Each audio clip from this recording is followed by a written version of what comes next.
Le Crédit Agricole SFR Entreprises. EDF, Crête d'Or.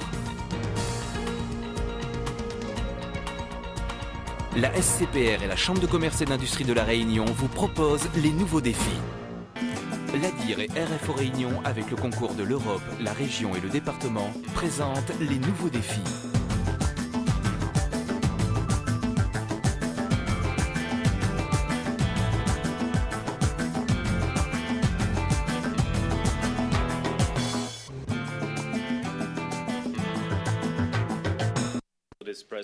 Bruxelles, 14 juillet, 12h45, salle de presse de la Commission européenne. En quelques mots, le commissaire Fischler bouleverse 40 ans de régime sucrier.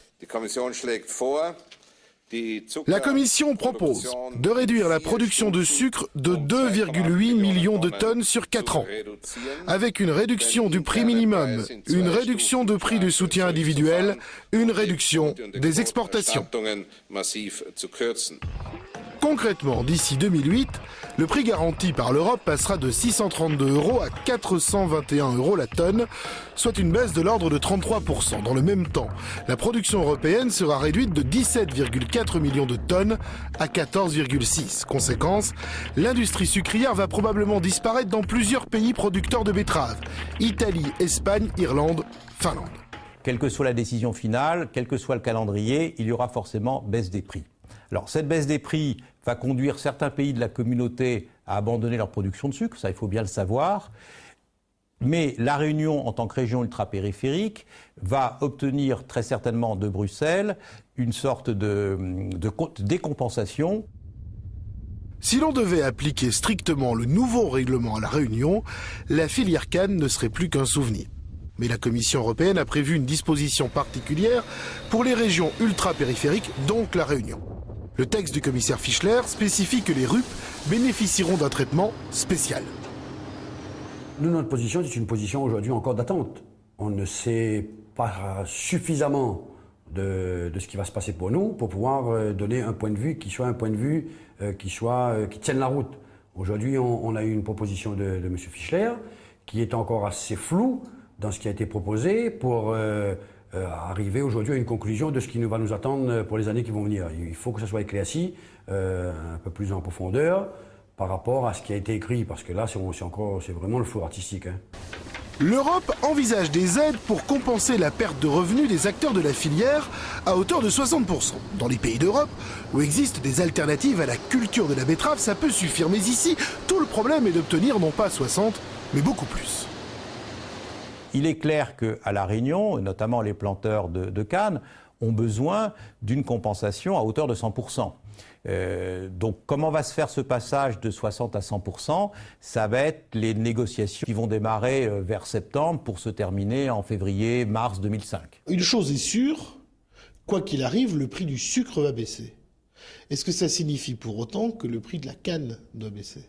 Justement, je crois que le nœud du problème est là. Aujourd'hui, ce qui est annoncé, ce n'est pas une diminution du prix de la tonne de canne payée aux producteurs de canne ou de betterave, c'est bien une diminution de la baisse du prix du sucre. Nous ne sommes pas des producteurs de sucre, nous sommes des producteurs de canne.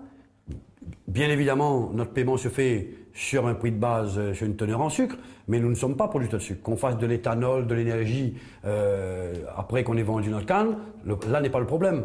Mais je crois qu'aujourd'hui, la crainte que nous avons, nous, c'est que cette diminution se répercute sur le prix d'achat de notre production, ce qui ne peut pas se faire. Face à l'Europe, la Réunion dispose d'arguments. D'abord, il n'y a pas d'alternative crédible à la culture de la canne. Techniquement, on pourrait faire d'autres productions, mais à l'échelle des 26 000 hectares de canne à sucre, on n'a absolument pas de marché pour écouler ces productions. Si on faisait des fruits et légumes, ça s'écroulerait d'un coup. Si on faisait de l'élevage, il y aurait des problèmes importants de voisinage avec l'urbanisation, puisque l'île est quand même très urbanisée, donc c'est absolument incompatible. Donc il n'y a pas de production à grande échelle qui permette de couvrir les 26 000 hectares. Donc sans la canne, on aurait de gros risques de zones inexploitées, de friches et même de zones donc dangereuses, en fait, difficiles à entretenir. Ensuite, la canne réunionnaise n'est pas que la matière première du sucre. Plus qu'une agriculture, c'est une culture. Elle façonne les paysages, retient la terre et fournit la bagasse brûlée dans les centrales, qui représente environ 25% de notre électricité.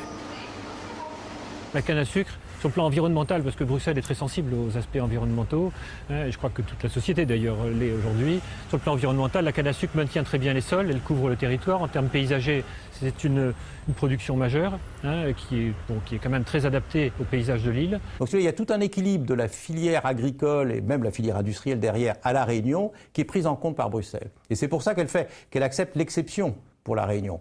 Parce qu'elle dit, je vous dis, aux Espagnols, elle dit aux Irlandais, faites de la pomme de terre. On ne va pas faire 25 000 hectares de pommes de terre à La Réunion. On peut faire peut-être 10 000 hectares de pommes de terre supplémentaires en Irlande pour les marchés européens.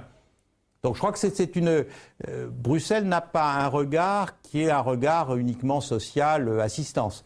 Bruxelles a un véritable regard de politique de développement. La communication Fischler n'est pour l'instant qu'une proposition.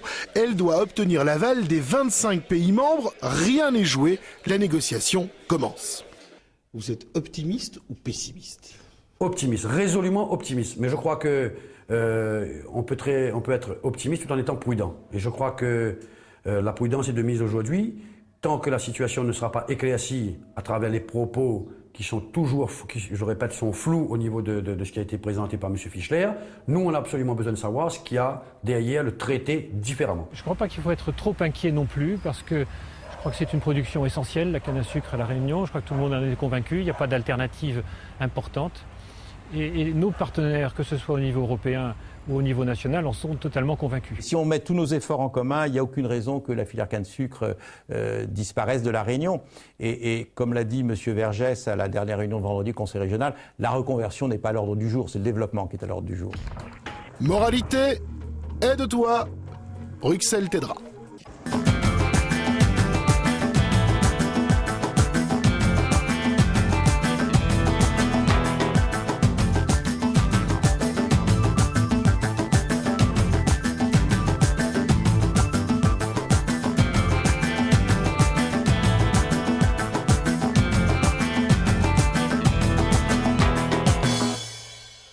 Le Crédit Agricole SFR Entreprise. EDF, Crête d'Or. La SCPR et la Chambre de commerce et d'industrie de La Réunion vous ont proposé les nouveaux défis.